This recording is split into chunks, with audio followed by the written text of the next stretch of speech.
Okay, I did not plan to do this talk. I thought about it a few minutes ago, and I figured I figured it would be appropriate to do this. I don't know what I'm going to call it. I don't even know how it's going to turn out. If I will even put it on, if I will even post it. I mean, I shouldn't have to, because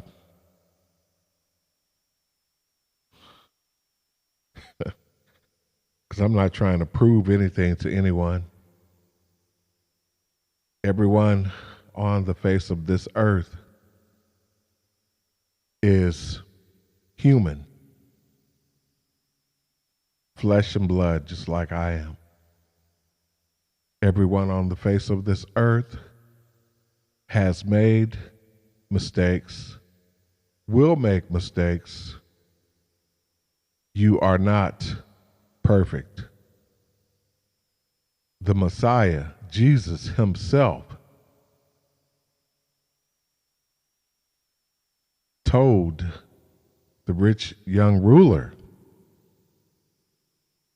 who said, "Good master, what must I do to inherit eternal life?" Jesus, in answer to the young ruler, first answered him with a question. Why do you call me good? There's no one good except God in heaven. Meaning that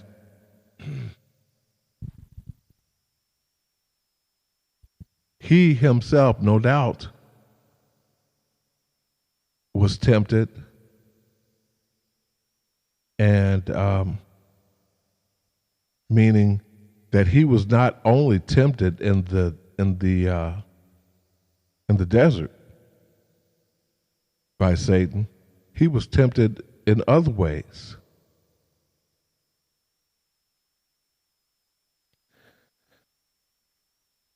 When we are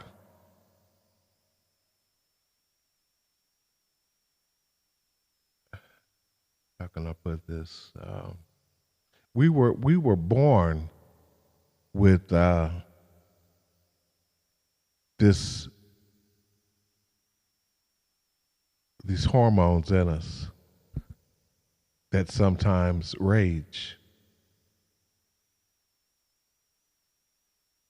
that want to be satisfied by usually by a member of the opposite sex.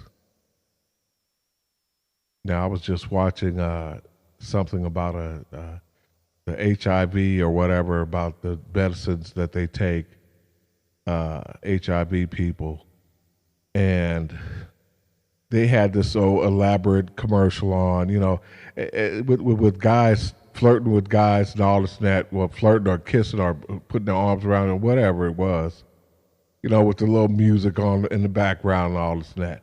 Okay, the way I see this is, you're going to sit here and glorify HIV.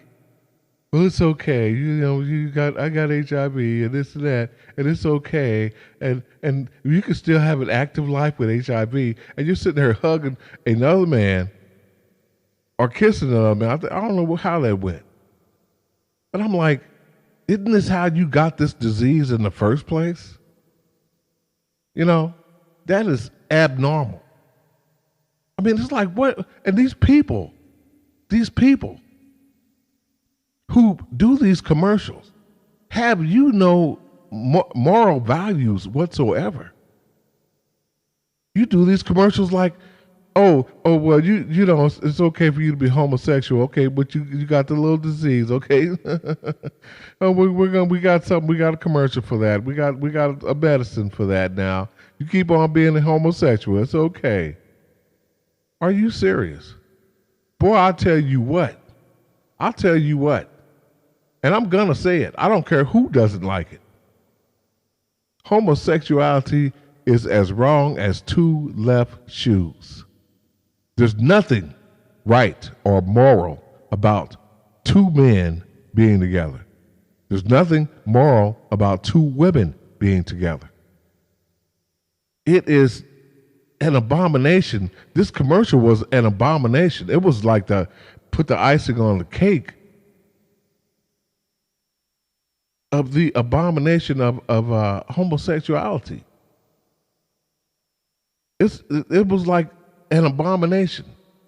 How they had the little nice little, the music and the reassuring music in the background, and the reassuring, with the guys touching each other or whatever, kissing each other or whatever, trying to depict that homosexuality is okay. We have a medicine for it. Are you serious? Boy, I tell you what, I see from the way people act, from the immoral values that they have, I see why the Most High destroyed the world in the day of Noah. Sodom and Gomorrah was destroyed. They were destroyed. Those places were destroyed because of these very activities that these people are glorifying today. They glorify it on TV. No shame in their game whatsoever. You got women going around here cutting their hair and trying to dress like guys, like males, like men. There's one that lives in this building. Hair all short. It's what I call it's an it. It's not even human. It doesn't look human. Doesn't act human.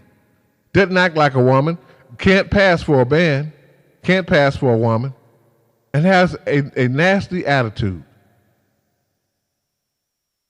Probably because it can't get a man or a woman.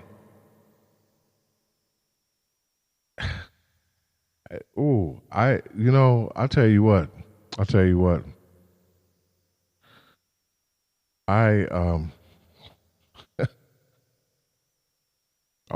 All you can do is pray for these people and hope that they see. But sometimes it seems like these people are beyond prayer. It's like prayer, what good would prayer do these people? They are so far gone, are so far, they're deep set in what they want and what they believe, and they think it's okay. They are deep set in it.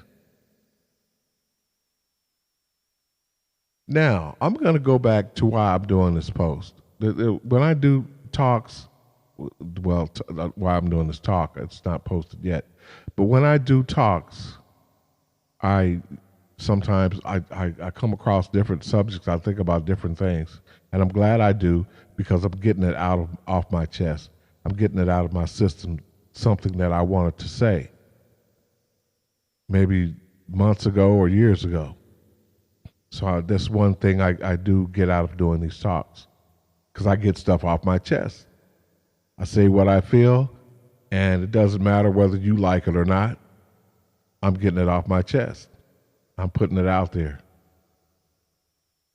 So the Bible says, delight thyself in the Lord, in serving the Lord, and he will give you the desires of your heart. One of the desires of my heart is doing exactly what I'm doing. My heart's desire is being fulfilled as I am talking about these things, because I'm getting it off my chest. I'm speaking my mind, and I'm speaking out of respect for the Most High, respect for what's right, respect for what's true. exposing the wrong as I see it. As I said, excuse me, as I said, I'm not perfect. And I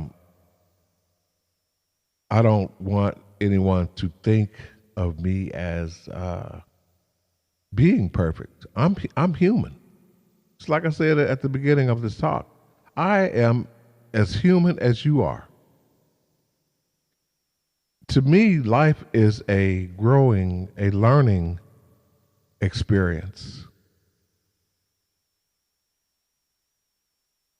It's a growing experience. You know, it's life is something that the lessons we learn in life, the things we see in life, directly or indirectly, what we experience, what we hear, what we see, what we learn. Um, we should all take these things and like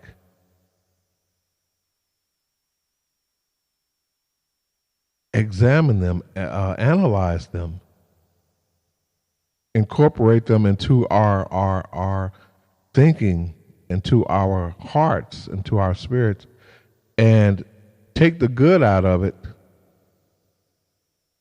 and the bad. Don't forget about the bad, but don't keep that in your life. Don't let that be a factor in how you live. You just stay away from the bad people and keep trying to do the right thing. That's what you do. And you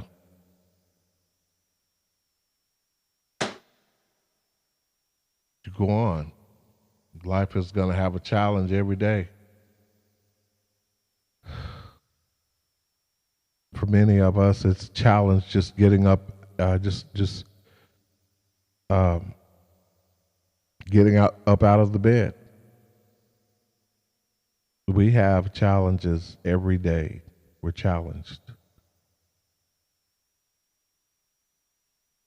Satan works through people, their idle minds. It's a playground for him, for Satan and his demons, and they really play in people's idle minds, especially when the idle minds of people, when these people are intoxicated on some drug or high on some drug or whatever. They really, oh boy, they just go buck wild then. When you are at your weakest, that's when they come to you. That's when they mess with you. When you're trying to quit smoking, quit drinking, you have all these triggers, or someone's coming at you shooting the fiery darts of Satan, but in what they say and what they do, and or do. Satan is trying to make sure, he's trying to keep you in this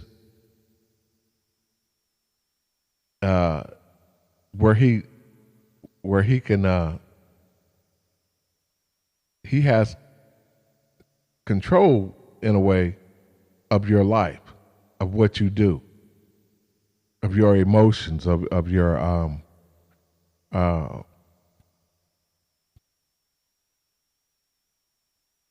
I guess I'm saying this right. Let me see. Like if you smoke, you know, he's gonna send triggers your way to keep you smoking. He's gonna make you think of things that you haven't thought of in a while. You know, he's gonna try to make you feel guilty. And you know, when Satan and his angels were kicked out of heaven, the third of the angels, hey, that could have been billions of angels. Nobody knows how many angels there were in heaven before Satan and a third of the angels were kicked out.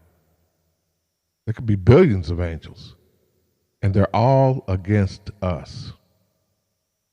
And they all have access to our to where they can infiltrate our minds, our thoughts. And like I said, they get into the minds of the idle minds of people who are unsuspecting of them, who don't know how they operate. And boy, I'll tell you what, if you have ever had an urge so strong that you want to do something to somebody,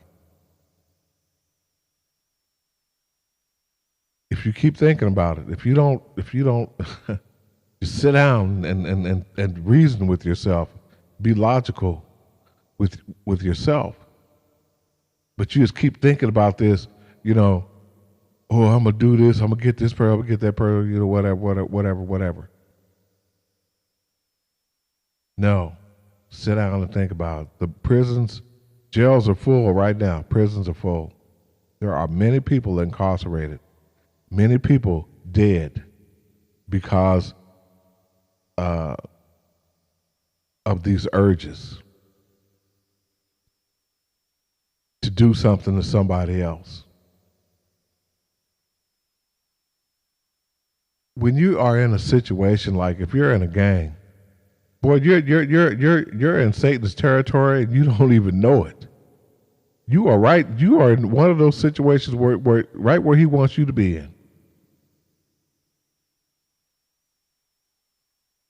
You go do something to somebody, and then the retaliation comes. He's beefing up whoever you did something to, and it's just a gang war. Somebody's going to get hurt. Somebody's going to get killed. Somebody's going to jail. Somebody's going to prison. He just keeps it going on, piling it on, piling it on, piling it on. Best thing to do, stop and think. Stop and think. First of all, don't even get in the gang in the first place. Man, you know what? Okay, like I said, I'm not perfect. I don't even consider myself all the way good. The work in progress, yeah, I can see that because I am trying. You can be a work in progress or consider yourself, you can consider yourself a work in progress.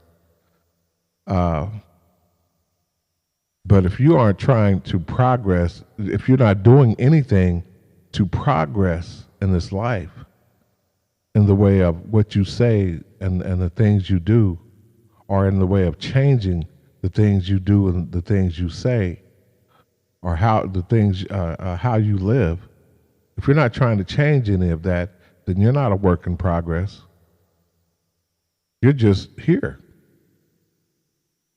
You never let anyone else dictate to you how to live your life. You can love many, like the saying goes, trust few, but always paddle your own canoe. And those of you who refuse to forgive,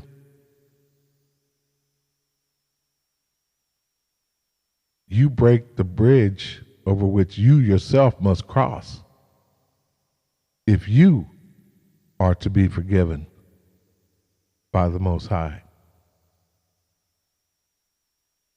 Whoever in prayer can say, Our Father, acknowledges and accepts the brotherhood of the whole race of mankind. Otherwise, you should just say, My Father in heaven instead of Our Father in heaven. Saying Our Father clearly shows, as the Bible said, the Master Prayer, how the Master Prayer goes. When we say Our Father, we are acknowledging our connection to that we are part of the entire race of mankind. That mankind is one big family.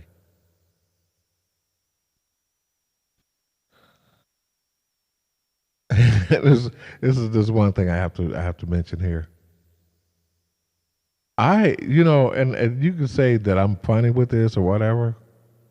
There is no way that I would go to somebody's house and just go in their refrigerator You know, people go around talking about what's up, fam. What you know, it's not that kind of party with me. I don't want anybody coming to my house, looking in my refrigerator, talking about what you got to eat. Before even asking me, just go look at my refrigerator or looking in my refrigerator as they're asking me, what do you got to eat? I don't like that. I don't like that. I don't like anyone going through my medicine cabinet. I don't like anybody going through anything of mine. No. That's rude, it's disrespectful to me. It's something I would never do. You know, yeah, I might consider myself. I know I'm of the human race. I'm in the human race, and I know that as distant as we may be, family wise, that we really are all family. But people don't act like family. Some people just want to take advantage of you. So you have to place people. You have to place them, and space them. And if they disrespect your household, you don't have somebody. You don't let somebody come in your house and turn on your TV or turn on your air conditioner or go through your refrigerator or your closet.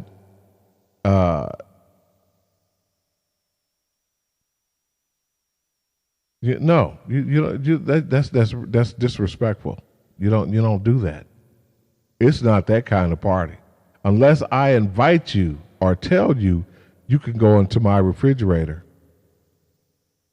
or go in there and make you something to eat or go take a shower or whatever. You don't just take it upon yourself to do something like that. That is bold. That is too bold. Now, if I'm living together with someone, well, that's a different story.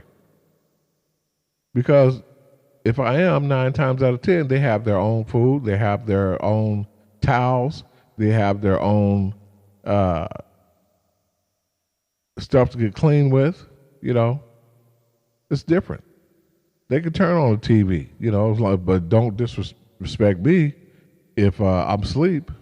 Keep it to a minimum. There's a certain way. There's a way you do each and every little thing, so as to not disrespect someone else. You don't come to my house at 5 o'clock in the morning or call my phone at 3 or 4 o'clock in the morning. You don't know who I have over at my house. Come knocking on my door at 5 o'clock in the morning because you get into it with somebody down the street or whatever. That's not my problem. It's not my responsibility to feed you.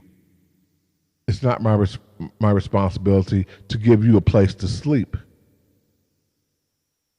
It's not my responsibility. I don't smoke anymore.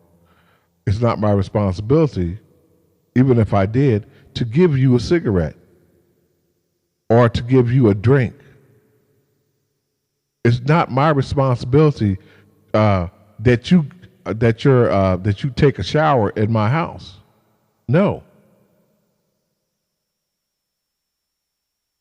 Especially if you are on drugs and you spend all your money on drugs. No. What you need is to be in a rehab. It's not my responsibility to take care of you.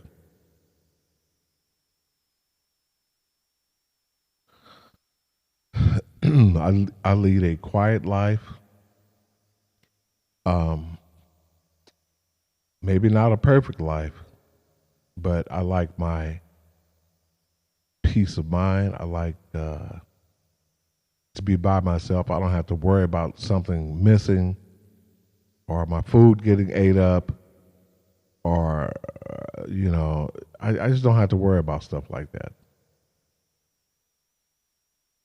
And yeah, it gets lonely sometimes, but you know what? You get used to it, and you feel good about it, knowing when you wake up, you're by yourself, your door's locked. You don't have to worry about anything missing. But being alone, yeah, yeah. Hey, we were all, like I said, we're all human. We were made with our bodies were made with the desires that we have these desires, sexual desires.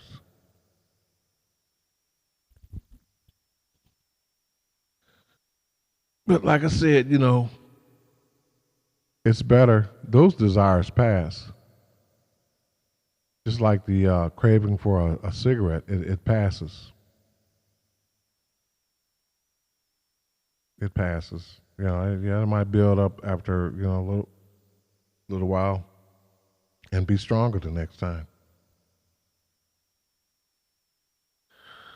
Sometimes I need to set my thing on this Vogel 300. That's why it sounds like that. Sometimes we just want. We don't want the yeah, well, there's the self gratification thing and all that. But then sometimes you just want the physical touch. But boy, I tell you what, the things that could come with the physical touch, the Bible says, "Thou shalt not commit adultery, thou shalt not fornicate." And just as the Bible, in the Ten Commandments, it says, "Thou shalt not lie, thou shalt not steal, thou shalt not kill." Um, well, I don't think it said. Did it say something about "thou shalt not lie"? Well, "thou shalt not steal, thou shalt not kill." Um, it said it for a reason. Didn't have to break it down, but just like "thou shalt not fornicate," you shall not commit adultery, because it causes problems. It causes problems. There are diseases out there. There are jealous people out there. I mean, it's just, if you're not married to someone and you're just fooling around, you could get kids out of wedlock, you could get diseases, all kinds of things could happen. Just like this one person I know, she was married to this guy, this white guy, this white girl, and she was having an affair with a black guy whom she got pregnant by. And so her husband wouldn't find out that she was pregnant. I imagine she contemplated what to do before she did what she ultimately did, which was have an abortion so he wouldn't find out. But then she ended up divorcing the guy anyway. You wanted to cheat on your husband. You did cheat on your husband.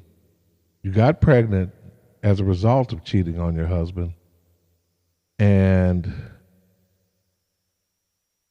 because you didn't want him to find out about it, you had an abortion, killing an unborn child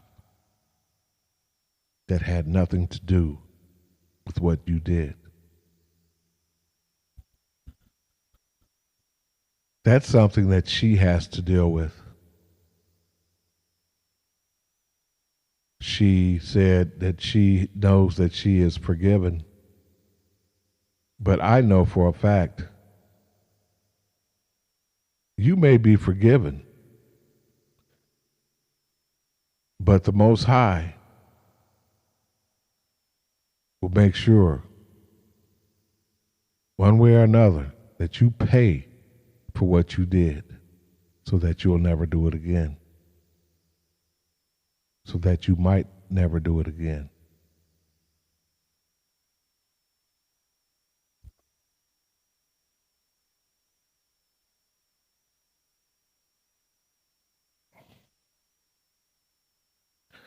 So when you think about fornicating and committing adultery, just think of the consequences. Children out of wedlock, a jealous whoever you've been with, kids not knowing who their parents are, who their dad is or whatever. Child support, the child the child growing up hating the parent that's not there. It's just a mess. It's just problems, worries, and unnecessary stuff that didn't have to be. It's got a price tag attached to it. Everything we do, everything we say, everything we don't do, everything we don't say.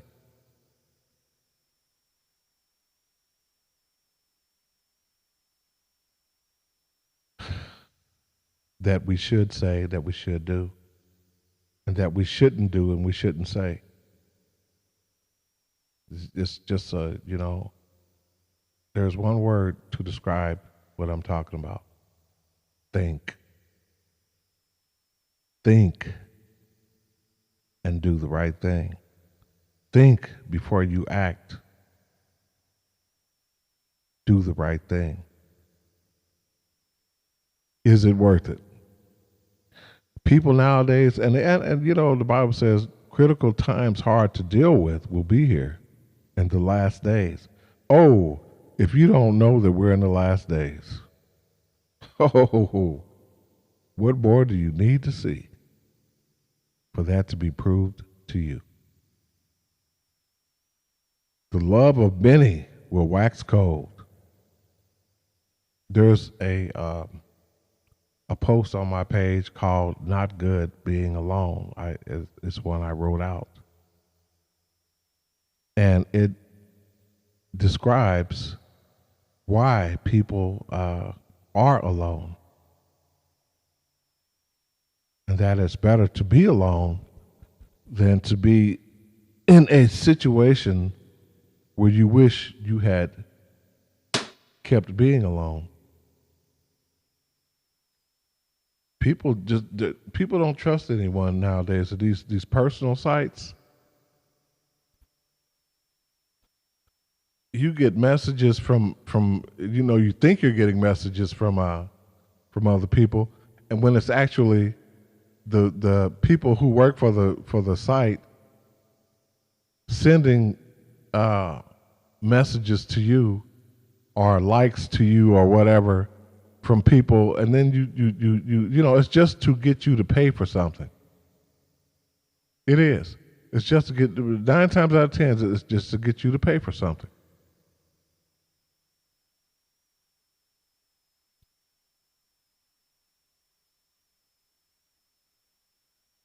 The love of many is waxing cold. Everybody knows this. Everybody knows this. Everybody can see it. People are so, butt backwards nowadays, just like with the HIV commercial. They had it all glamorous and with the, I just like, are you serious? Are you serious? You people are glorifying this? We got a cure for it. It's okay. Now you can live your life like you don't have HIV, and then got Ben on there touching and kissing on each other and all this and that. I'm like, what? What? What is wrong with people? It can't be just me who's seeing this. There was a person on I wish I had copied and pasted this how this person was, what he wrote on Facebook.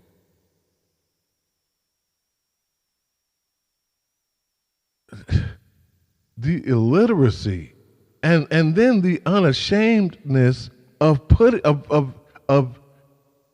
these unspelled words, misspelled words. I could not believe, and no one even complimented on it. Not complimented, but commented. Nobody commented on how bad this person's spelling was.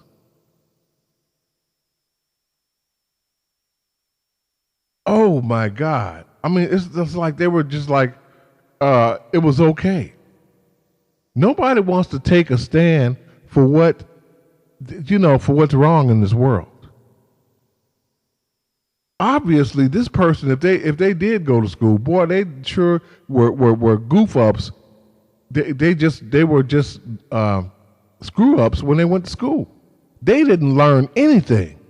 I mean, a first grader could spell better than this person, and this person was a grown man, just got out of prison. Had the nerve to say no one would hire him. Well, from the way you wrote this thing, from what you commented, from what you put in this post, you can't spell for one, and the words you were trying to spell, straight ghetto, like an illiterate gangster or whatever. And what you were talking about, you wonder why nobody wants to hire you? Who would want to hire an idiot, an illiterate, uneducated, probably wearing your pants down off your butt, attitude having gang member? Sure, yeah, come on, you can join our organization. Sure, yeah, we want you to walk around with your pants off your butt and talking all your slang and all this and that. Sure, that's very becoming for our organization. Sure, you can send out, get on the computer and answer people, with your slangs and stuff and all this and that. Sure. We want that to happen in our organization. Yeah, because we were planning on closing it down anyway. We want to give them a reason to shut us down. That would be it. I don't glorify stupidity. I don't glorify homosexuality. I don't glorify lesbianism. I don't glorify racism. I don't glorify anything like that. I don't like people who you hang out with people who are racist or bigots or whatever, and then you want to turn around and that's like, hey, as far as I'm concerned, like that movie A Time to Kill, that police officer told that one guy who was straddling the fence, he was on one side, then he was on the other side, perpetrating a serious fraud. When that guy grabbed him by the shoulder and said, "You belong over there with them." No, you keep that stuff over there. Either, you know what, be with it. If you're in it, stay in it, whatever. Don't ride the fence. Don't come over here 1 minute and then the next minute you're over there. That's ridiculous. That makes no sense. I don't need friends like that. I don't like people like that. Either you're about it or you're not about it. If you're trying to make everybody like you or whatever, no. No, it doesn't work like that with me. I don't like judgmental people. Hey, no. And when I say judgmental, I mean people who talk about other people, but you are doing your dirt yourself. If your yard is dirty, don't talk about somebody else's yard, okay? Don't talk about somebody else's yard. Now, if you are trying to clean up your yard and you see some dirt in somebody else's yard, then I believe that's different. Because in effect, if you say something about it or whatever, you're trying to tell them, why don't you, you're trying to ask them or whatever in a kind way, in a good way, why don't you clean up your mess in your yard? You don't even care that it's like that. You're not even trying to clean it up. You just go through life every day, just whatever. I've seen people with cars like that, with vehicles, trash all underneath the seats, all over the bottles and stuff all over the floorboard, trash all up on the dash, in the back window, on the dash. I'm like, how can you? What is this? What is this?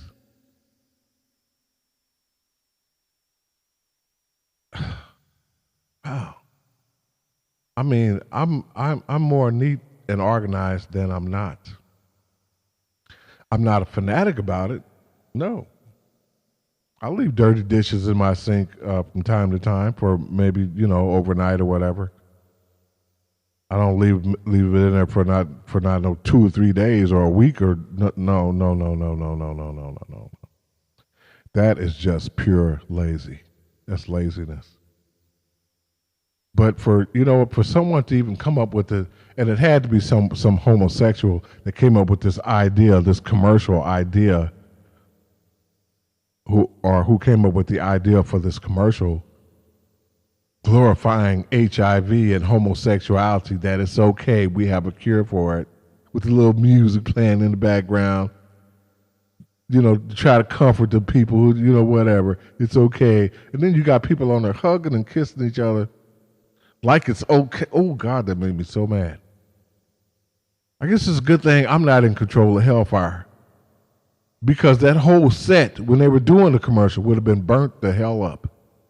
It would have been burnt up. All the people who were in the commercial, everything, the whole building would have been burning. Just like in Sodom and Gomorrah. Their asses would have been on fire. They would have been destroyed. So if you are homosexual or lesbian, whatever, and you think it's okay, well, you know what I think about you. And the only reason you are still alive, God doesn't want to see you perish. There's people in the Bible who were homosexuals, immoral people, who changed their ways. It's wrong. The Bible says it's wrong.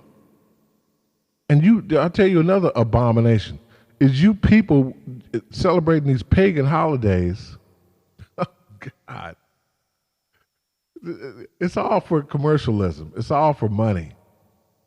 You don't care how many kids look at these fictitious characters, and when they find out that these characters were never real, that they weren't real, the Santa Claus, Fairy Godmother, Tooth Fairy, whatever else, Easter Bunny, especially these characters that are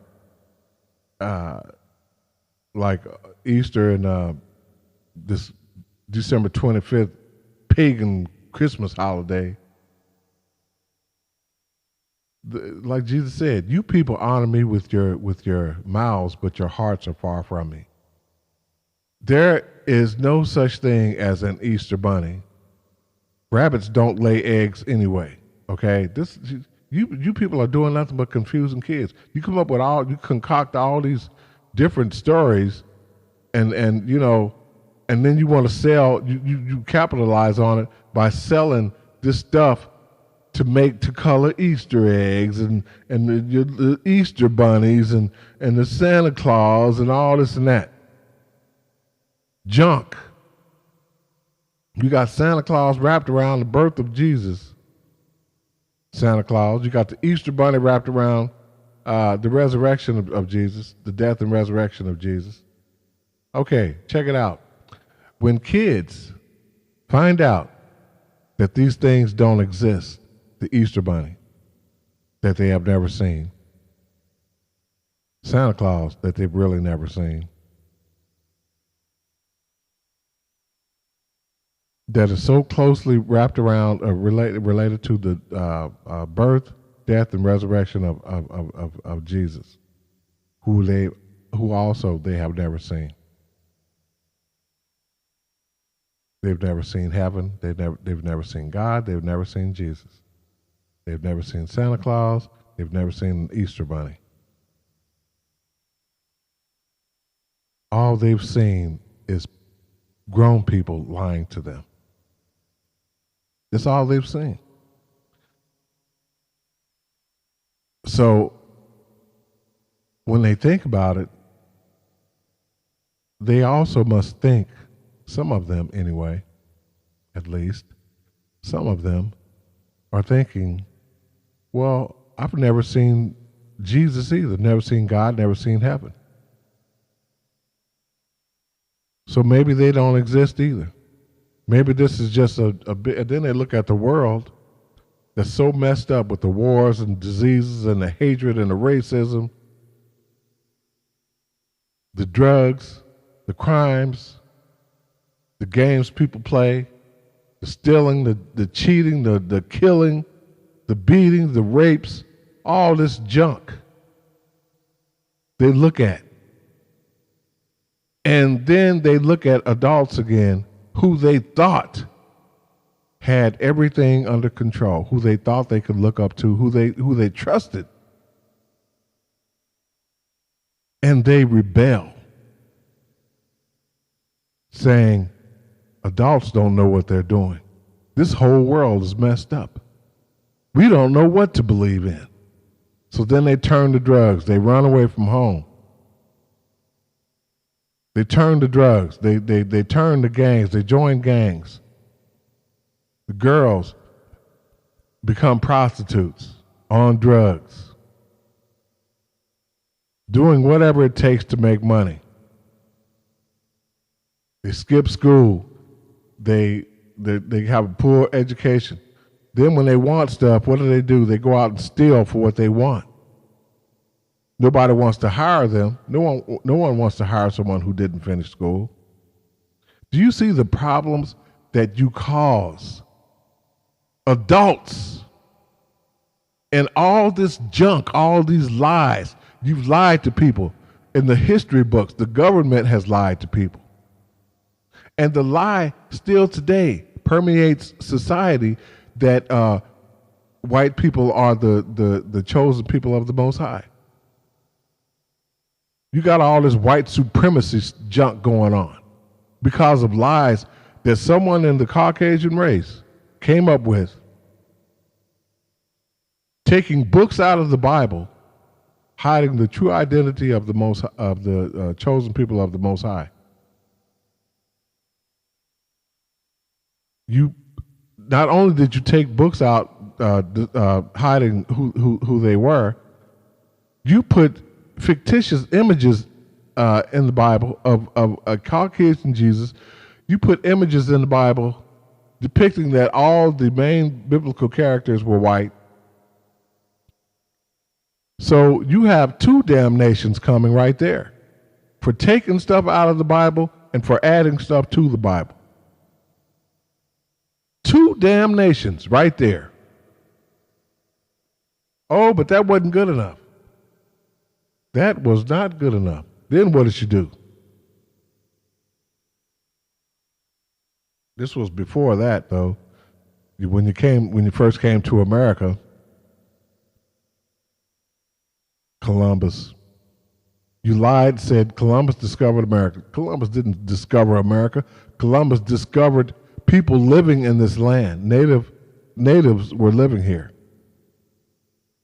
who were deceived by the white man, and the land was stolen from the natives through violence and deception.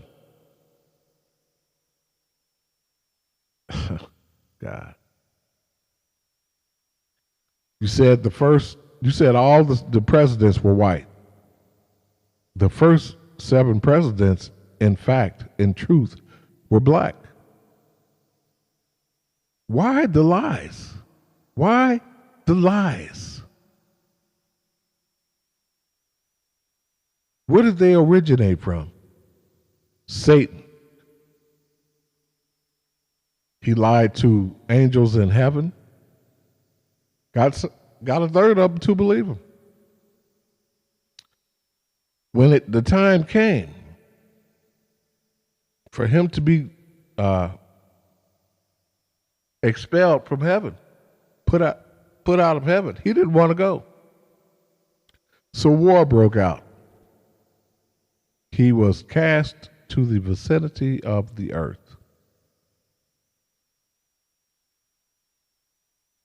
Before that, and Satan, how can you be so bold as to lie to Eve?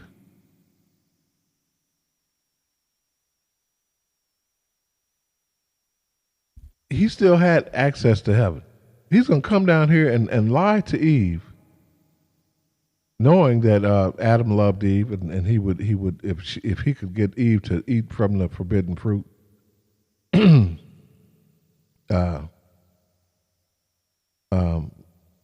that Adam would follow suit because Adam loved Eve. Yeah, he loved her. She was the only one who could talk back to him. He had the animals at first, he talked to them, of course, but they couldn't talk back to him. So he really didn't have a companion, per se, like himself. So yes, he loved Eve. He was, there's other reasons why men love women. When there are women, there are some women who I don't. Boy, I tell you, it's like night and day. Some women just don't. I don't know what they are. I don't know. It's like this woman. I was talking about it first. This God forgive me for calling her an it, because I don't know what it is. I don't know if she's born with if the person was born with with a penis and a vagina, or just a vagina, and just no man wants the person because of the way this person looks. This person got a nasty attitude, and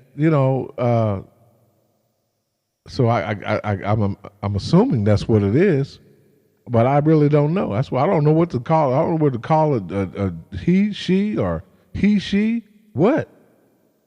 But obviously, the person can't get a man or a woman, and I guess that's where the attitude came from. I don't know, but like I said, as I was saying, there are women who are so sexy that, boy, I tell you what, it is. There are some women who just, where a guy is shy or whatever.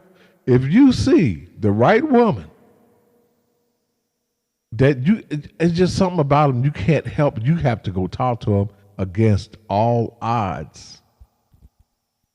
Against all odds. I got to go talk to this. Oh my God, I got to talk to this woman. Please, good God, Lord, have mercy. I got to go talk to this woman. There are some women, I'm going to say it because it's the truth. It is the truth. The magnetism is there so bad, so real, so strong, that when there are certain women who I see and who make, I can't explain this, but it's the truth though. I hope there ain't no little kids listening to this. It just makes me my private part jump. It's that much. They are that much of a turn on to me, and I'm like, oh my God. And then on the other hand, there are people like the it person that are complete and utter turn. There is no way I could ever be turned on by a person like that. No way. Some women, like I said, some women are women to me. It's like that song Prince sang, Could you be the most beautiful girl in the world? You don't have to be the most beautiful girl in the world. It's just about your personality, how you carry yourself. You know, there's a lot of things that turn me on about a woman. Good personality, not stuck up. Um, just bubbly, cheerful, uh, good sense of humor, nice body, of course. What man doesn't like that? But boy, I tell you, when you don't have a body, when you're a woman and you don't have a body, when you've got a messed up personality, when you're trying to pass as a man to get a woman or whatever, I just don't understand that. I don't understand the whole homosexuality thing. It's just something I just don't get. What is it in you that makes you want another man? What makes a man want another man? I don't get that. What is it in a woman that makes a woman want another woman? I don't get that. The whole institution of the man and the woman has been blown to hell. It really is. I'm going to tell you what an abomination is. These churches, because the church, I have a post on my page called "Connect the Connect the Dots to Hell" game. Okay, everybody needs to check this out because I'm talking about these preachers marrying same-sex couples in their churches. Doesn't the Bible, isn't it connected to the church, right? And that's connected to the preacher, right? In the Bible, it does not condone homosexuality. Okay? So how is it that a preacher who has a Bible in his hand that clearly says it does not condone homosexuality, how is it that this preacher is marrying same-sex? It's bad enough to have them in the church sitting together like two, they're homosexuals. It's bad enough having them in the church. And then you're going to go, oh, it's okay. It's okay. We'll even marry you. Are you serious? In your Bible, you preachers who are marrying same-sex couples, is there not the story of Sodom and Gomorrah and what God did to it? Is this not in your Bible? Or are you playing church? Are you only seeing what you want to see in this Bible? Let me tell you something. You people are sending the wrong message, a messed up message to the youth. The Bible says it would be better for you if a large millstone was hung around your neck and you were thrown into the sea than for you to lead one of these little ones who believe in me astray. You know why it would be better for a large millstone to be hung around your neck, tied around your neck, and you thrown into the sea? Because you are in danger of hell fire, and you would rather die. It would be better for you if you died by being thrown into the sea with something heavy tied around your neck than for you to experience hellfire burning you up to your utter destruction. That's why the Bible said it would be better for you if you were thrown into the sea with something heavy tied around your neck. You do not want to experience hellfire. When hellfire came down on the people in Sodom and Gomorrah, I imagine it didn't take long for them to be burned up. And you can't run from it. It's like you trying to run from God. That hellfire had those people's names on it. It wasn't just hitting around; it was hitting around them too. But I bet you there was hellfire that came straight down out of heaven, directly on them, to ensure that they were destroyed. No, I may not be perfect, and you can sit there in your judgment on your judgment seat, on your looking at me with eyes of condemnation,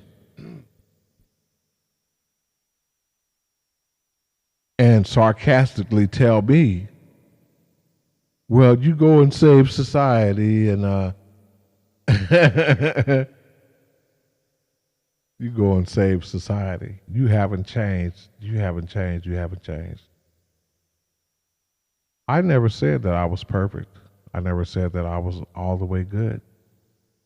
I said that I am a work in progress. I'm not around you every day. You're not around me every day. You don't know what I do. You don't know what I think about. But I am human, though. I am human just like you are. I have desires, wants, and needs just like you do. But every day I live, every time I wake up, in fact, I'm glad, I'm thankful. And I have to take into consideration that, I should be more, I need to be more respectful. I need to do some thinking here. Um, I'm not perfect. I'm not all the way good. I need to be better. I need to be a better person in my thoughts and my actions. So, just because you may have seen me or knew me at one time to be one way, well, you don't see me every day.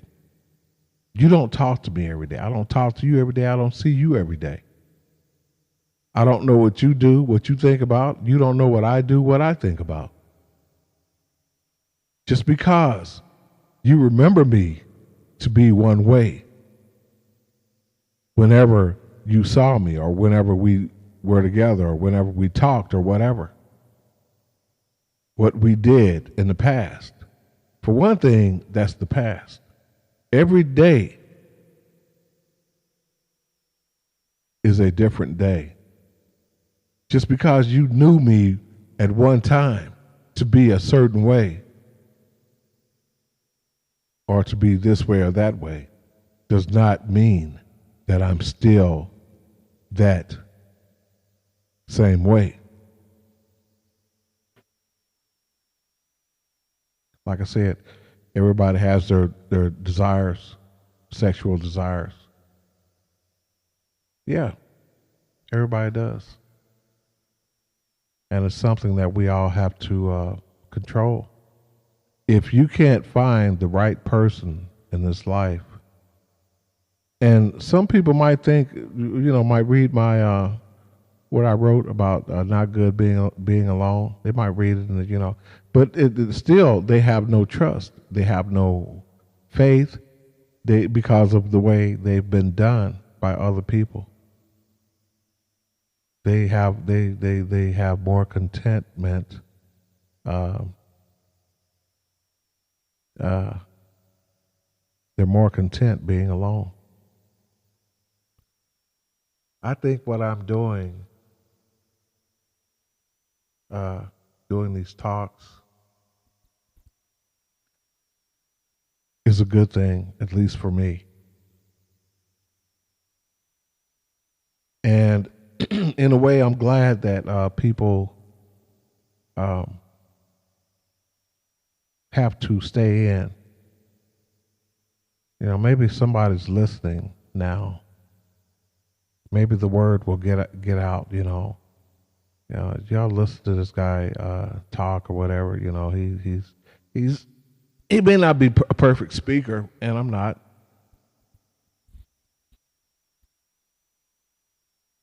I didn't go to school to be a speaker.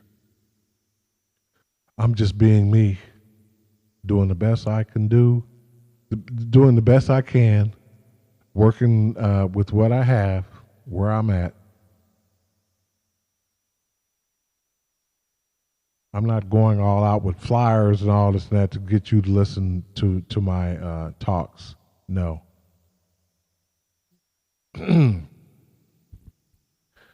But it's like this. My talks have truths in them. I'm not lying about anything in any of my talks. I did a video called Noah's Ark, the Great Flood. In this video,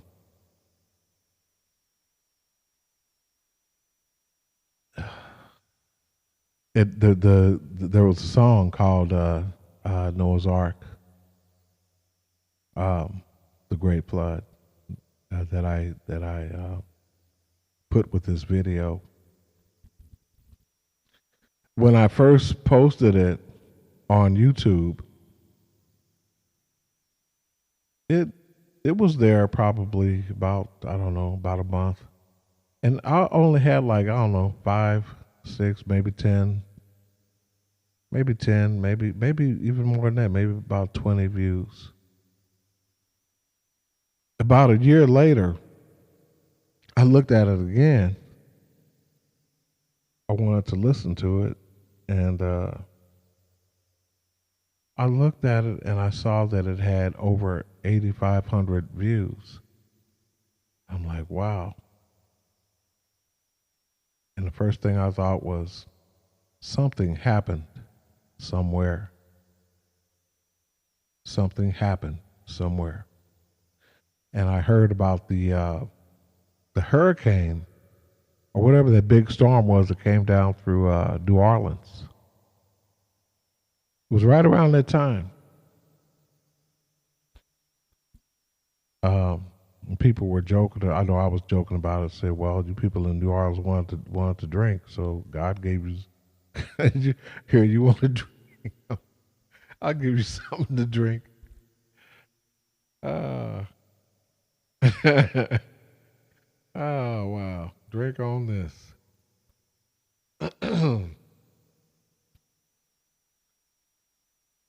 Wow.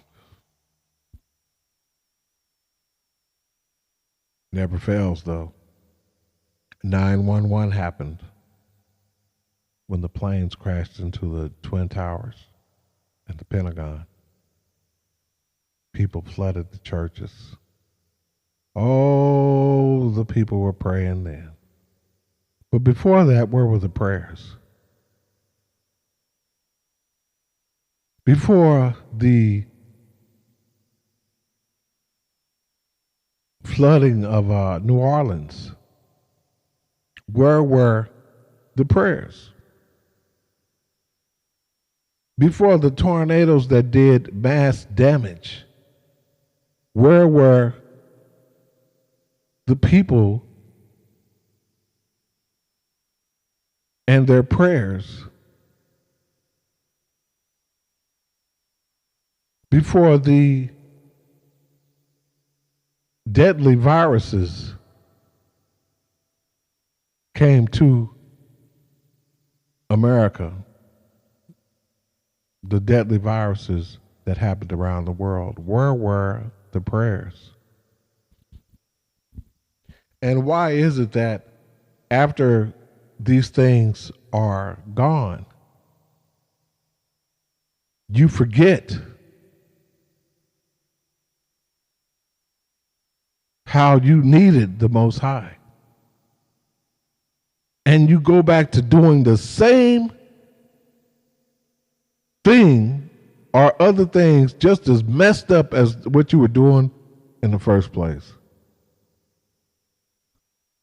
As soon as some relief comes, you go back and you do the same things. Oh, it's time to go party again. Time to go have our sex parties and go to football games and do this, do that. Where are your prayers then? Where? Oh, it's okay. It's okay now. everything's okay now. Shoot, we can go out here and it's all good. Let's go have some parties and stuff. Let's go hang out. Let's go do this. Let's go do that. Man, God's got a way of sitting you down and making you think. And if you don't think, oh, well, you know what? He's got a way. He can get rid of you.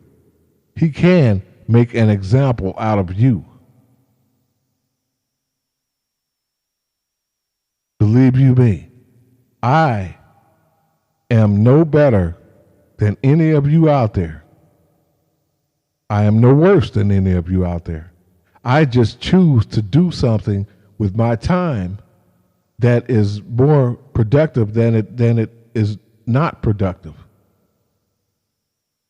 But even in doing so, I get the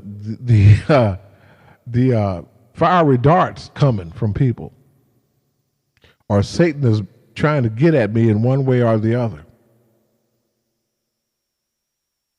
And I'll tell you what, but there's one thing. There are people in prison right now who are there, and I believe this. I don't know it for a fact, but I do believe it. There are people in prison right now, I believe, who, because they hate evil so much that they did something to someone who was evil. They hate evil that much. When you are trying to do the right thing and someone evil comes up to you with their fiery darts of Satan, boy, I tell you what, I have been bombarded lately with all kinds of crazy crap. Crazy crap. From people who I thought I knew. It turns out you really didn't know these people at all.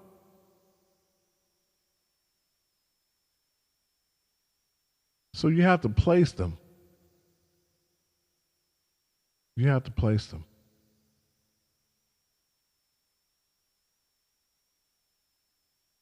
And keep going.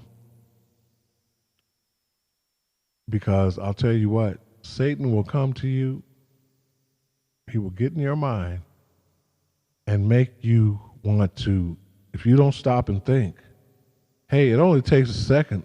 Remember that song, it only takes a minute to fall in love? It only takes a minute to mess up. You can mess up in a matter of seconds.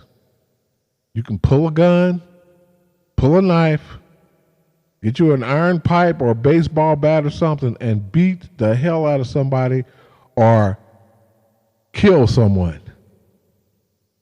It only takes a few seconds for your whole life to change. And Satan he'll put these urges in you so strong, especially if you're trying to quit smoking, quit drinking, to do the right thing. Best thing you can do is find you a place of solitude where you can think. Go somewhere and think before you act. Think. Take time out to think. Think of the consequences, the long-lasting consequences. Some people, think about this now. Don't just hear me, listen to what I'm saying. Because it's the truth. You think I'm lying? Get on your internet and Google it. People on death row, right now as I speak, waiting to be executed. People in prison doing life who will never get out, without the possibility of parole, will never get out. Or people having to do years, whole life is gone, spent, because they did not stop and think. People who do stupid stuff, who didn't stop and think first. Take some time out and think. Get away from the triggers. Oh man, yeah, I wouldn't let them get away with it, man. On this, whatever. No, get away from that. I had somebody tell me something like that not too long ago. Man, if I was you, I would have done this, I'd have done that.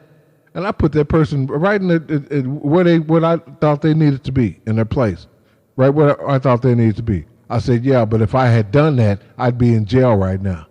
No, I'm not doing that. I'm making a police report. And then if this person comes at me again and I do something to this person, I have a leg to stand on. That person looked at me like, huh? What do you mean? I wouldn't have, man, don't forget the police report. No. Don't listen to stupid people. Because stupid people are working for Satan. They're not going to do anything for you. They're not going to try to help you get out of jail. They're not going to put any money on your books. They won't accept your calls. They're not going to write to you. They're not going to come visit you. Don't listen to them. That's just like listening to someone, you have kids and they don't, and they're trying to tell you how to raise your kids. No, don't listen to them. You, like I said, you can love many, you trust few, always paddle your own canoe. That's what you do. You be the captain of your own ship. You never let anyone steer where you want your life to go. Don't let anyone dictate to you how to live your life.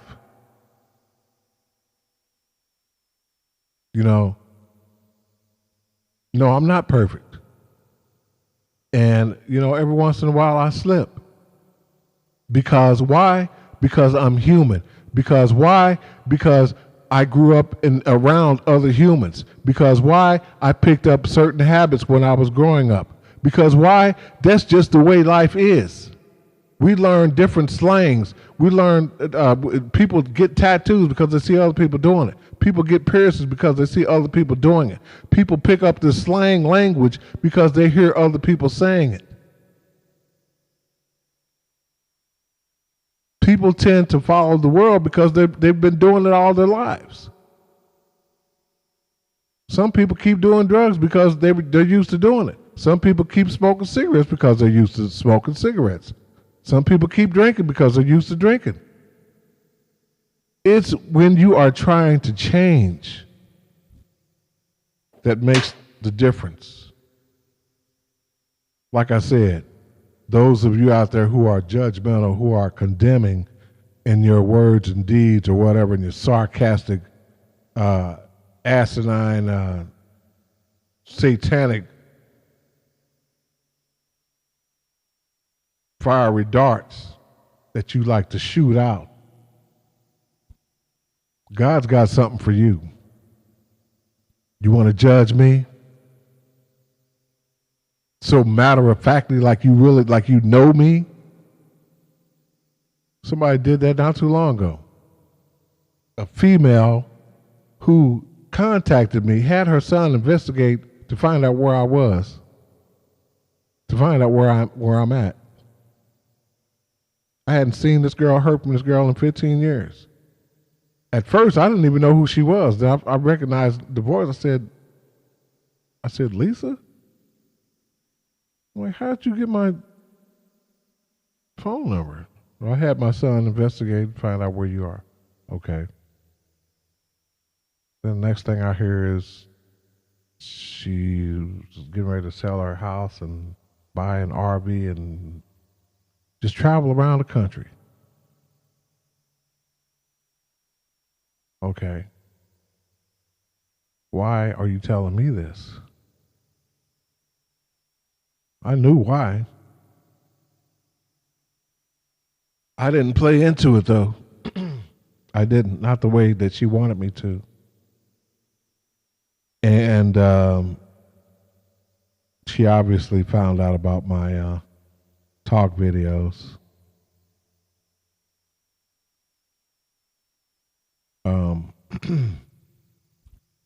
And I don't think my talk videos sat well with her because in them she could see that I was not the same person. But she tried to say that I'm the same person that I was before, being sarcastic. Because I didn't play into her game. I know that's why she was doing it. I didn't play into her little deal. I didn't say, well, I'll travel with you, whatever. I'll be with you. No, I didn't.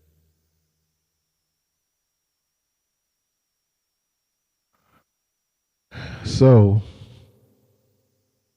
I think that was one of the underlying factors why she turned on me the way she did, saying I was still the same, and if I came and was stay with her, uh, her house would have been a mess within a few days. Well, if that was the case, if that's what you thought about me, and I don't even know where you got that from, if that was the case, why did you have your son pay some investigative service to find out where I am? She didn't really have a lot to say about that. Well, you go ahead and you save society and all this and that. And right after she said that, this is what the funny part is. And she's a nurse. She's a nurse. You go ahead and save society being sarcastic and all this and that, right? So I did a couple of posts on my page and something about lemonade. When life hands you lemons, you make lemonade out of it. And I told her, I said, what you meant for bad, God meant for good. But that's where this post came out of that. And it was a very good post. But getting back on the what she said about you go ahead and save society, she was being sarcastic. You haven't changed. You're still the same. Okay. Okay. Right after that, here comes the coronavirus. So when it came out, I made a comment on my page. I put a post on my page with another video, and I had her name in it and the title of it. I said, well, why don't you go and save society, Nurse Lydens? I don't think God took too well to what you said. This is a job for nurses. Go save people. If you want to be sarcastic, go save some people. Say you're a Christian now or whatever. I don't buy that. No, not the way you act. Christians don't act like that, all sarcastic and smart ass acting and all this and that. No, they don't. Nobody's claiming to be like I woke up one day and, with this halo around my head and stuff, and I've been that way ever since. No. No. Why do you call me good? There's no one good except God in heaven.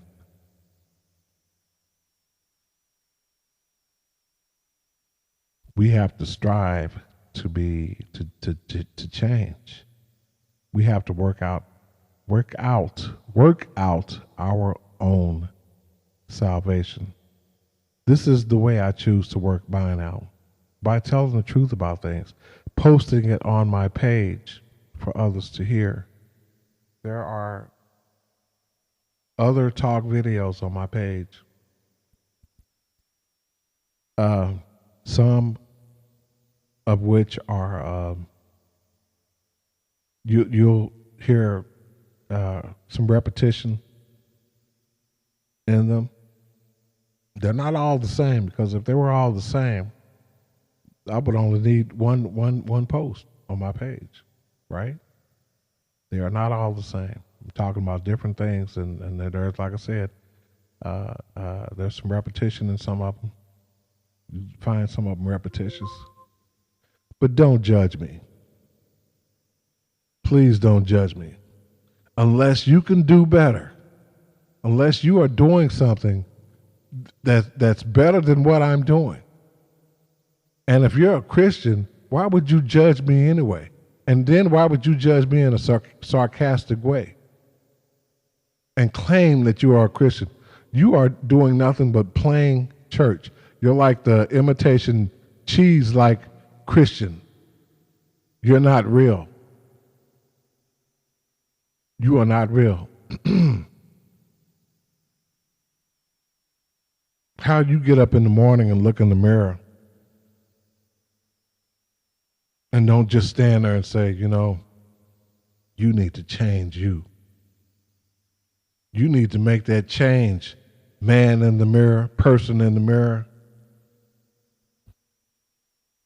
You have the mentality of the people who made the HIV commercial, glorifying something that God does not condone. God doesn't like ugly, especially from someone who says that they are a Christian. No.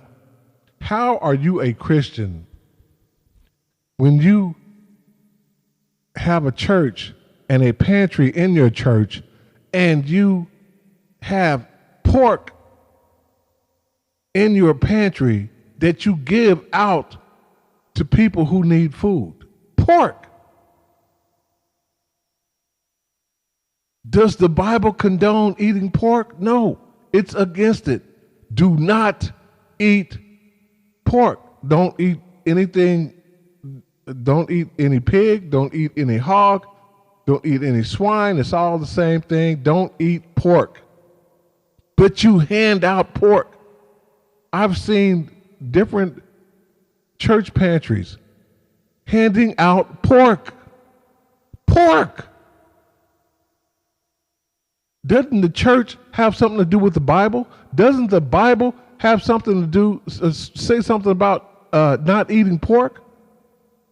So what are you people doing? Playing church? You're playing preacher, playing pastor? You get people to give you money to donate to build this church, and you're trying to act all holier than thou and all this and that. And not only do you give out pork, you give out food that is donated to you that is stale, that is out of date, stale. Food that you wouldn't even eat. And whatever is good, I'm sure there are many food pantries when you get these donations. I wonder how many of you take the best food home with you and then put the other the stuff that you don't want, put it on the shelves. You take the best food. You get all these donations from people. Go to a church and ask for some help. Like I did this one church in Muskogee. Oh no, boy. That's just like asking them, what? We don't do that. We don't do that. No, you don't, because you're lining your pocket. I'd like to see the house that you live in, the car you drive. Oh, we don't do that. But you sure take it in, though, don't you? When it comes to giving it out to help somebody. I was going through Mexico, Albuquerque, as a matter of fact. I had my kid's mother in the car with me, and I had, I think I had 3 children there then. 3 children, and she was pregnant with another. And the alternator on the car was messing up. So I made it to this church, and it happened to be a black church. And I'm not, this is just the truth. This church here in Muskogee that I went to and asked for some financial help. Oh no, boy, what? Man, it's like they damn near wanted to call the police on me. But I made it to this black church in Albuquerque. I had to get somewhere because my battery was running down real low on the car, and like I said, I had these kids in the car and everything. I told this. I went in the church, and the church was just letting out. They had just got the collection from church members. This black preacher or pastor, whatever he was, I told him what the situation was. I had kids in the car, and I needed an alternator. That I lived in Oklahoma, and I needed to get my family home.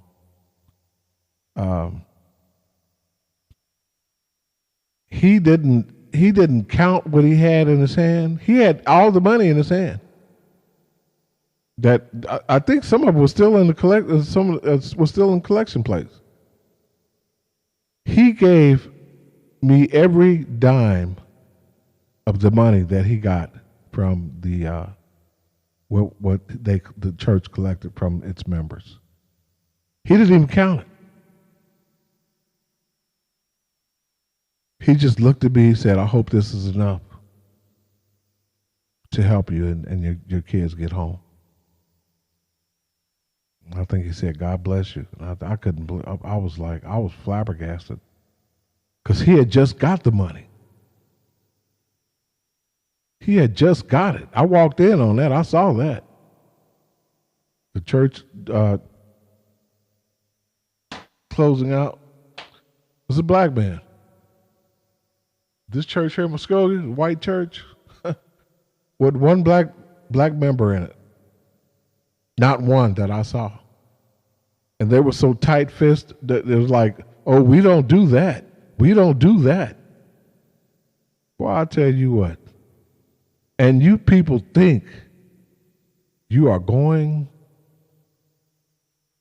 to be in heaven or that you will inherit the earth, that you will be in paradise, live in paradise forever on earth. Not only did you stereotype me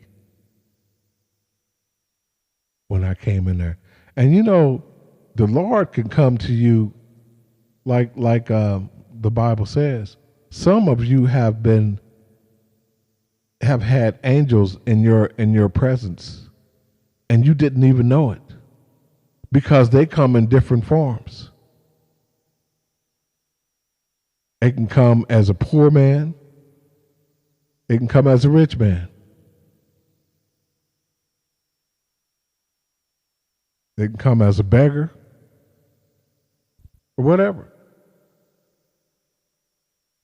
You don't even know it. Some of you have entertained angels and don't even know it. I was I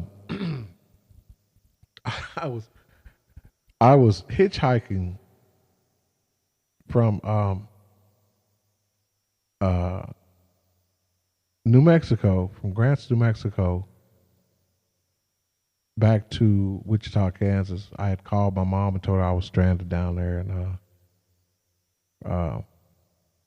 asked if she had any money that she could send so I could catch the bus, come back home. And she told me that my little brother had gotten into trouble, and he was in jail, hanging out with the wrong people. Hanging out with the wrong people around his age, but they were just the wrong crowd. People need to be careful who you hang out with, I tell you. And I knew my brother didn't really do anything wrong.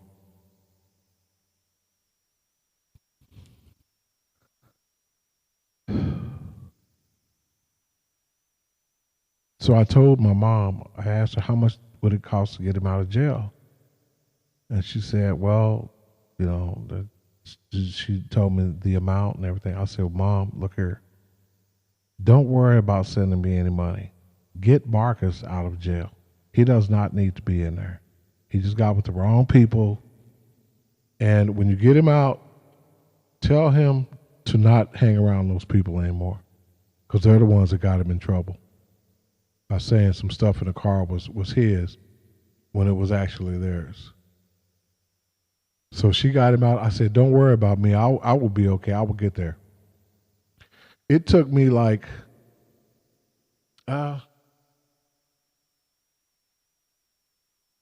Um, took me a few days to get home, but I made it. Had to hitchhike. I made it though. But what I was getting at though. When I was hitchhiking, I was walking on the side street, the side road. Uh, kind of like a what was it? What do they call that? Route 66. Kind of like one of those roads. Headed home. I was by myself. Then all of a sudden, here comes this black guy. I don't know where he came from. It was an elder black guy, and he started walking with me. And we walked, we walked, we walked. And I'm like, I kept thinking to myself, because one minute the person wasn't there. I looked all around. I know wasn't nobody behind me. Wasn't nobody on the side of me. Nowhere. And all of a sudden, I look behind me, and I see this person walking. And I waved at the person, just being friendly. And I don't know. I think I waited or whatever. A person called out to me, said something about how far are you walking to or whatever, something like that. Or I said, where are you going? You want some company or something like that, something like that. Anyway, we started walking together. The person was decent, kind of dressed in kind of some, I don't know, bummy looking clothes or whatever. And but the person was nice, black person. And we walked all that day until evening. Walked upon this one little town, and this white guy to get some water. This white guy let us in his house and gave us some water and everything. And I don't know how we parted company, but when I thought about it, I was like, the road I was on, there was there were no houses around there. It was just a long road. There was nobody walking on this road with me. Then all of a sudden, this person, I looked behind me, and there's this person not too far, about maybe 100, 150 feet behind me, walking in the same direction I was walking in. I'm like, where? Okay, well, somebody dropped this person off? So I didn't see any cars come by here or nothing. So I just blew it off like, well, it is what it is. Maybe they were sleep over somewhere I didn't see them or whatever. But then I thought about it. I thought about what it said in the Bible. We've been entertained by angels, unbeknownst to us. We've been entertained by angels. Angels have been in our midst, and we didn't know. Maybe God sent a companion to me to, so I wouldn't feel alone or afraid on this road.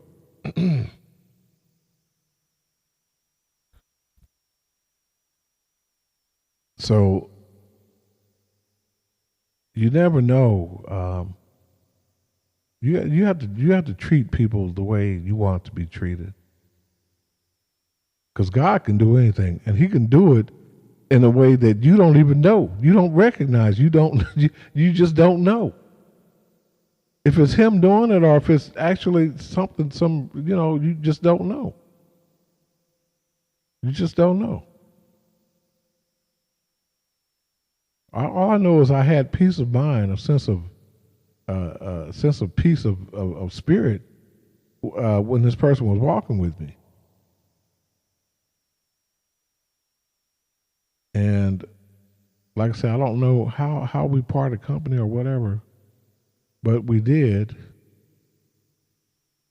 And I think it was at the person's house that we went to, the white person's house who let us in and gave us some water and stuff. And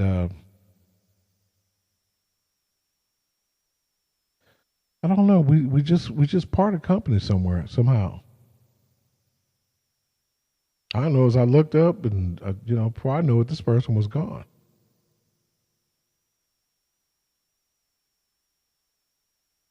So wow, this is just I can't remember everything about that time. I know it just seemed like this person came out of nowhere. I guess if it was an angel, then it was to help me get to the next stop, uh, or to take me to. Because if I'm not mistaken, he is the one who asked this person for a drink of water. Could we get a drink of water? And after that, it's like the person was gone. So,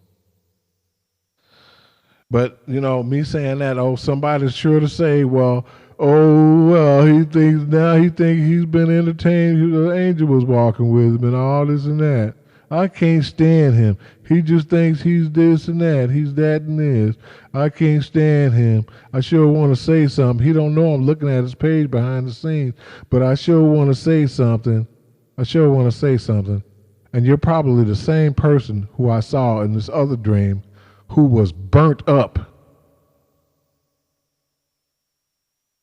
It was, boy, I tell you what, it was horrific. They weren't laughing then. Oh, they weren't laughing. I don't know if they were burned up with embarrassment or what it was. All I know is they just looked hideous. They looked completely out of place, and there was nothing they could do about it. And I have seen. I was in the car with somebody, and this is the truth. I don't care who believes it. I was in a car with somebody one time, and this person was just conceited. They just like they were all about this and that, the car and all of that. I'm like, this person ain't got no kinds of God in their life or nothing. They just busybody, ripping and running here and there. I said, I said a silent prayer. I said, God, this person doesn't need this car. I said, I hope you make something happen to it. And right as I was praying, this is my right hand to God, my right hand to God on this. Right as I was praying, the engine started malfunctioning. It started acting up. And I'm thinking to myself, oh, wow. I said, I think I said, in my mind, I was like, I didn't mean right now. That was right now. I'm in it. I'm trying to get from point A to point B. So,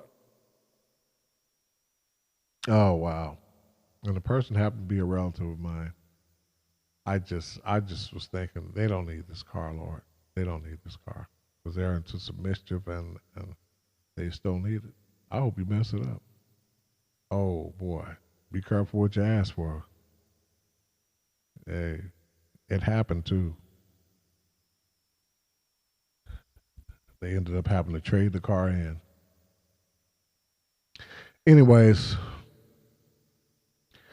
I think I've said enough on the subject of condemnation. Oops, wow, that was a good one. Subject of condemnation. If you hear these swats, because I'm swatting roaches, I'm not gonna lie. I live in a roach-infested building, and got a slumlord.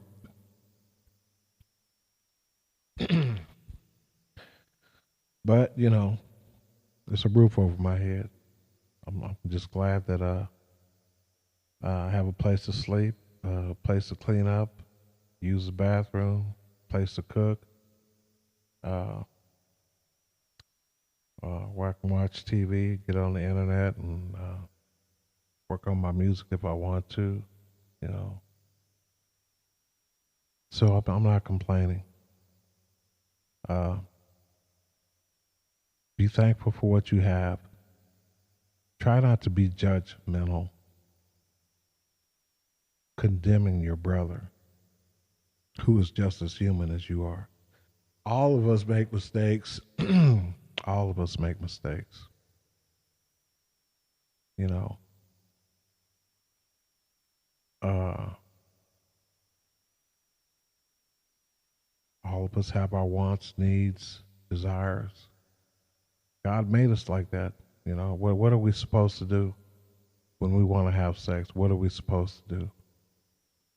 We try to find the right mate, and in today's society, it's next to impossible to do that because people are lying, people are playing games. They have the system set up to fool you, and the people you meet on the streets, hey, you have to be careful. You don't know what if they may have some disease or diseases, you know, or they're going around they're being promiscuous, sleeping with different people. You know, there are jealous people out there. Some people jealous enough to kill. You just have to be careful.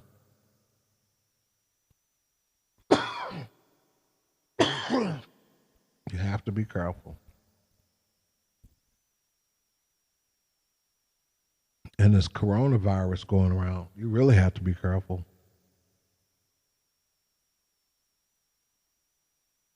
You really have to be careful. These young people out there not paying attention to the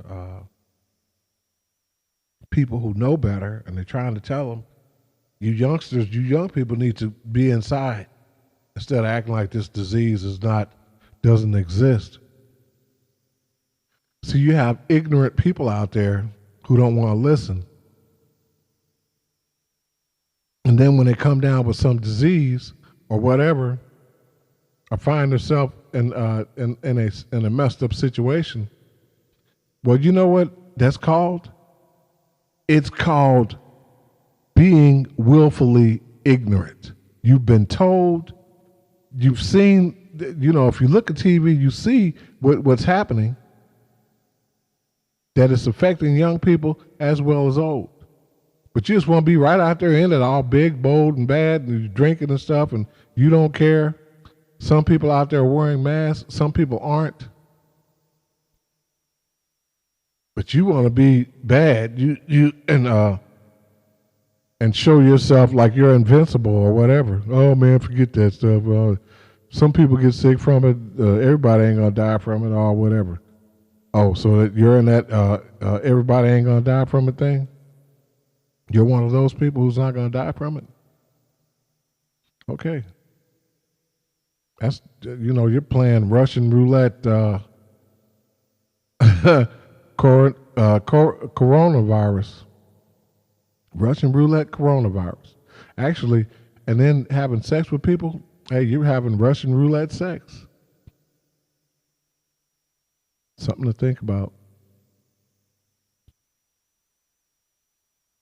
Russian roulette sex.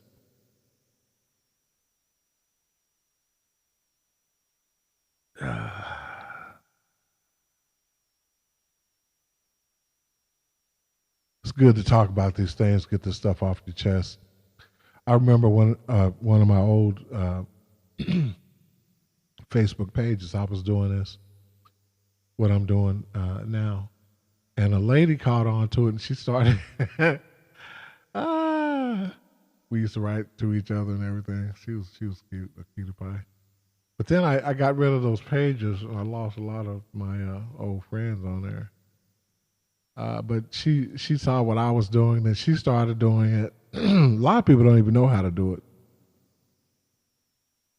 A lot of people don't know how to do the, you know. But when it's just like, you know, some women know how to drive a car, some women don't. I like go-getter women. I wrote to a girl.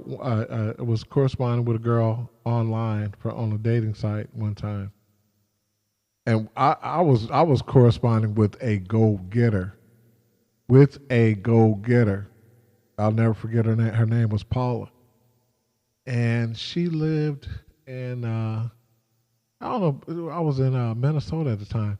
She was 800 miles away. 800 miles. She wanted to meet me as bad as I wanted to meet her. And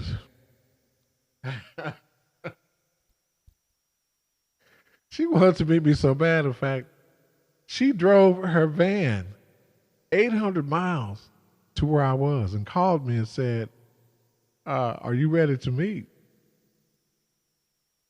And I said, "Yeah, you know." And she said, "Well, I'm here, and where in the city where you live." She said, "How do I get to where you are?" I said, "You're here?" Or something like that along those lines. And she came, spent the weekend with me. Cute as cute can be. Sweet personality. She reminded me of what was her name? Not Julie. Who was this woman? I mean, she was like the spitting. She had the sweetest personality. The sweetest personality. She had a beautiful smile. She had a good sense of humor. I wanted to say, young Julie Andrews. Who did this woman look like? She just had this. She was a spitting image of this one woman. I'm trying to think because I remember I had a new truck then. I had just got a lawsuit and everything, and I had a new truck. And I told her to park her van after we went inside and everything. I mean, after that, we went inside, and I had food, and I didn't feel like cooking anything or whatever. So we talked and everything, got to know each other. She was so sweet. Oh God, she was so sweet. Perfect personality, perfect sense of humor, perfect smile. Everything about this girl turned me on. Everything. I mean, she was so cute. Oh my God. Perfect.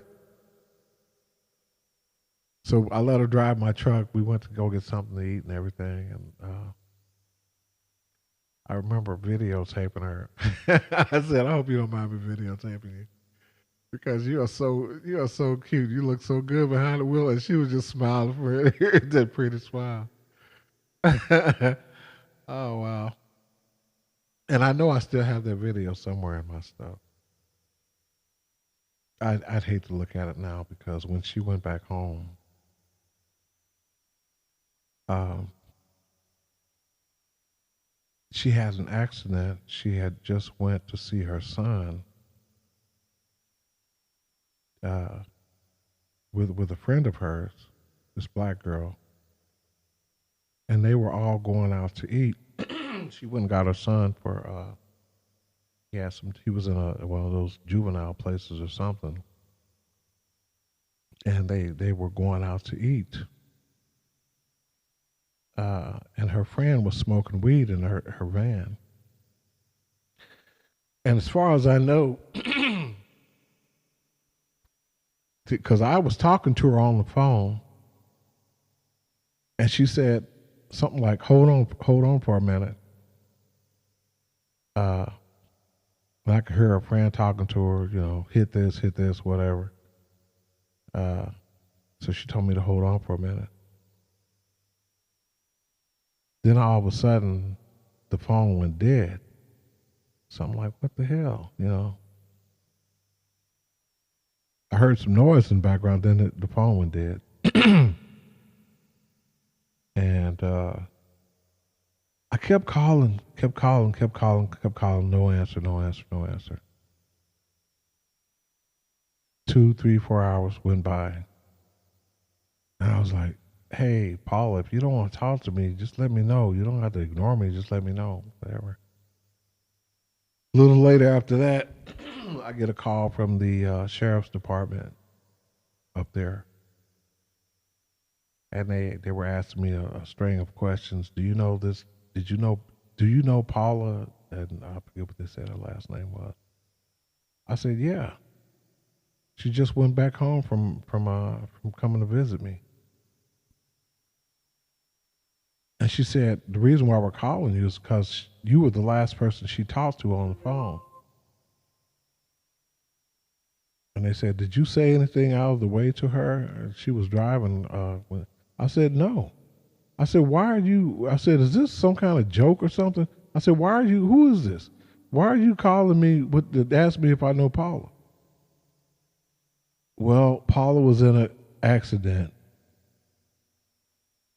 I said, is she okay? No, she didn't survive. She ran into went over the center median and ran into a tractor trailer and hit head on, and she was ejected from her van. And I said, how do I know that this is not a lie? And she said, well, it's on the news. Just look it up on the internet, which I did, and I saw the van. I remember the van. It was turned, laying on its side. There was some stuff that had come out of the back of the van that was on the highway. Paula got killed in that accident. The black girl, her back was broken, and I think the boy,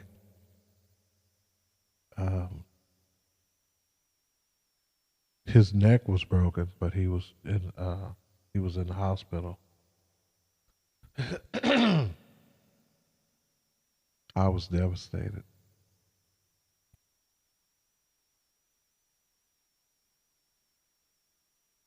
At that time, I was like, she's the perfect girl for me. And she was going to come back and live with me.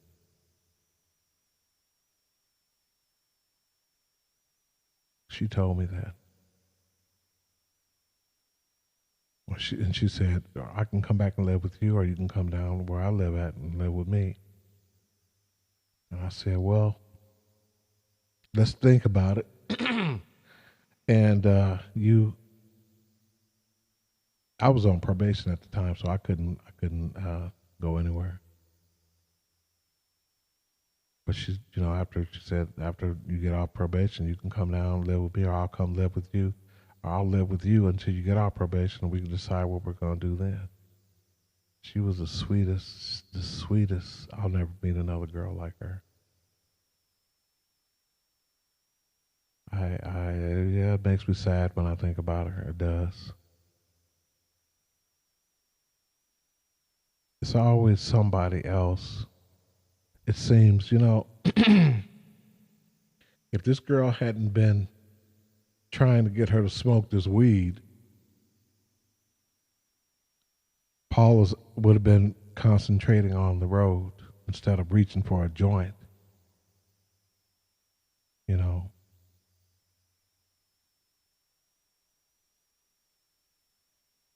Wow.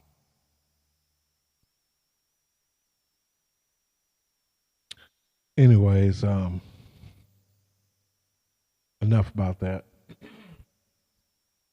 I said what I wanted to say in this talk. Don't judge me. Don't condemn me. Don't judge me. Don't condemn me.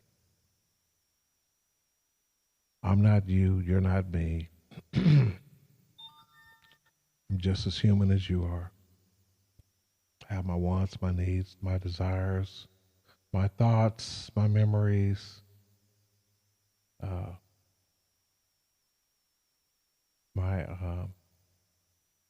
joys, my sorrows, things I think about. I'm human. I'm just trying to do the right thing. If that doesn't sit well with you, then you need to don't look at my page behind the scenes. I have nothing for you. Why would you want to check me out behind the scenes anyway? Why? Is there something you miss about me? Something you're trying to find out about me? Some dirt you're trying to dig up on me? Why do you want to? I can feel it. I know there's people out there looking at me, checking me out behind the scenes. I know it. I know it. I know it. I know it. Instinctively, I know it. You don't want to acknowledge it, but I know you are. You know, and to that end, I say, whatever floats your little boat, do what you do. You're not fooling me, whoever it is you are. I'd said what I want to say in this post, maybe a little bit more than what I want to say, but I'm glad I got it off my chest. One person who I hope I see if I make it into paradise, living forever on earth in paradise, is Paula.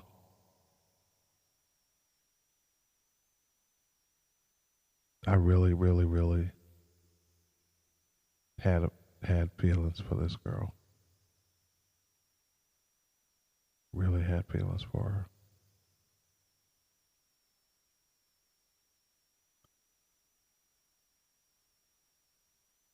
Really had feelings for her.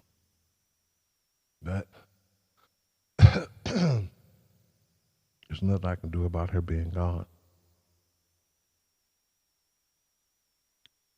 Um, really, I don't even think that there's anyone out there that can take her place. You know, it might come close, but personality wise and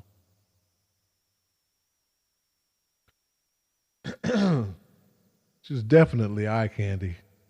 Well, when I look at some of these other females, and I think about how pretty Paula was, and the beautiful smile she had, and the perfect personality, bubbly personality, and great sense of humor.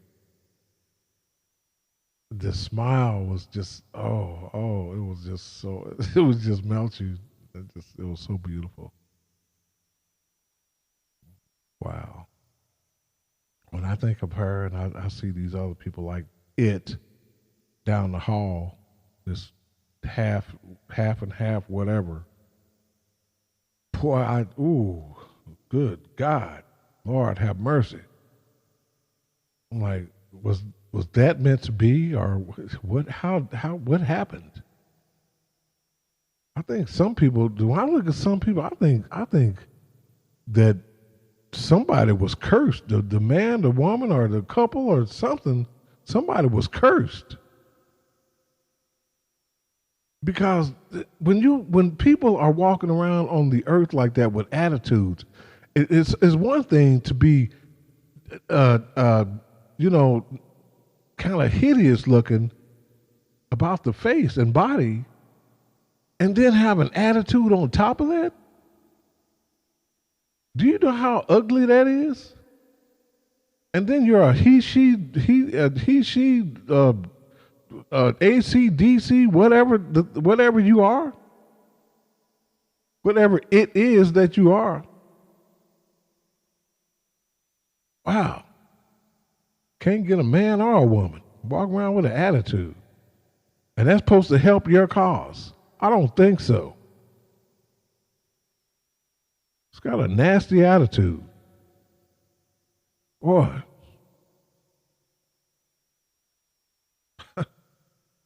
Woo, talk about a mess that needs to be cleaned up. Anywho, I'm done with this talk. I said some things that I wanted to say, and maybe somebody will get something out of it. Maybe not. I don't know.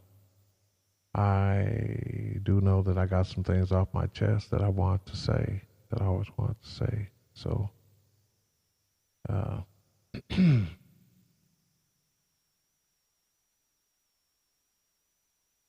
I'm sure that in other talks that come out or that I create or that I make will have in them other things that I want to get off my chest. Just depends on what the talk is about, the subject. So, and this is about judging me. I'm no better than you. So stop judging me. You know, if you have a problem with what I'm doing, if you think I'm a fraud or whatever, if you think you're better, well, tell God that you're better and that you want to be doing what I'm doing. You know, tell God that you're better. Take up your dilemma. You know, let your dilemma be known to God, not me. You know, if you have a problem with me and my talks and everything, what I say in my talks about in my dreams and all this and that, what I'm talking about when I'm talking about the Most High and this and that. If you have a problem with you want to judge me, saying that I haven't changed this and that, well, you know what? Tell God that, okay? Tell that to the Most High. Don't tell me. You're not impressing me. All you're doing is make me want to call down curses on you. That's what you're doing. And really, I don't even have to do that. The Most High will take care of you because he's looking at you, just like he's looking at me 24/7. I'm trying. I quit smoking. I quit drinking. And all I needed was, you know, I didn't need you to come up with your sarcastic BS. Oh, you didn't change. You haven't done anything. Really? Well, why did you contact me then? No, you haven't changed. You wanted me to be the same way I was where we left off from. And when you found out I wasn't, that didn't sit well with you. When you found out I wasn't going all gallivanting all over the country with you, that did not sit well with you. That is just what Satan would have wanted me to do. That's what he wanted me to do. So I couldn't do what I'm doing now.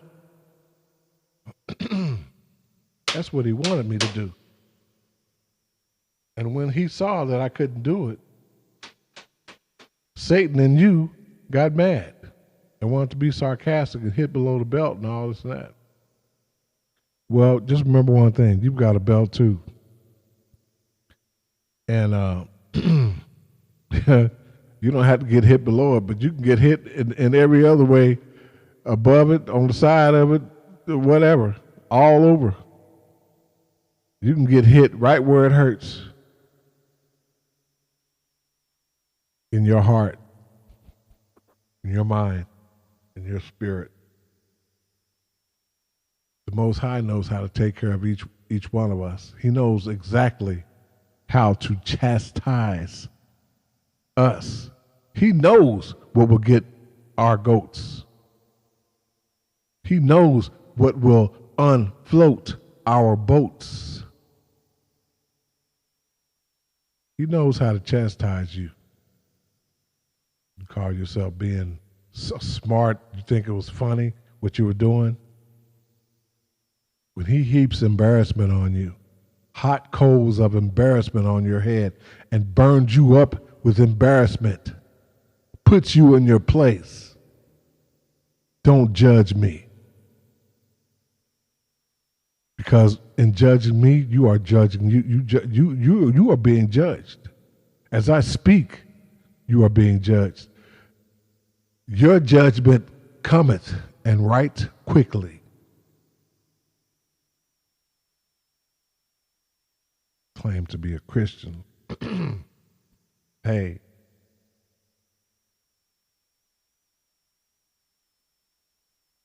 the way you acted, you know who you are.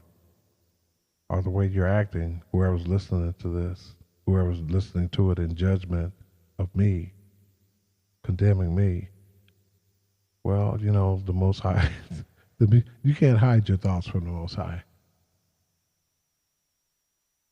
When he brings it to you, to your attention, then maybe you'll look at me in a different light. Maybe you'll look at other people in a different light. Because you are no better. Like I said, I'm no better than you. You're no better than me. So don't judge me unless you want to be judged too. You try to fix me, and the Most High fixes you.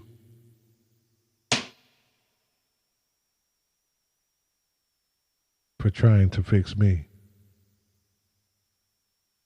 Isn't there something wrong with your own life that needs to be fixed? So don't judge me. Like you're so matter of factly this and that. No, you're not. In the very act of you judging me, you are showing what you are about: evil.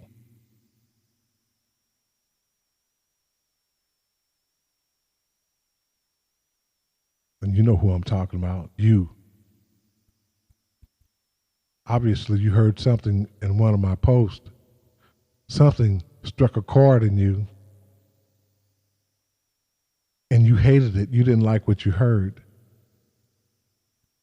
Something told you in one of my posts, no, I'm not gallivanting all over the country with you. No, I'm not going to ask you like you think you're privileged, so privileged that somebody has to ask you or should ask you.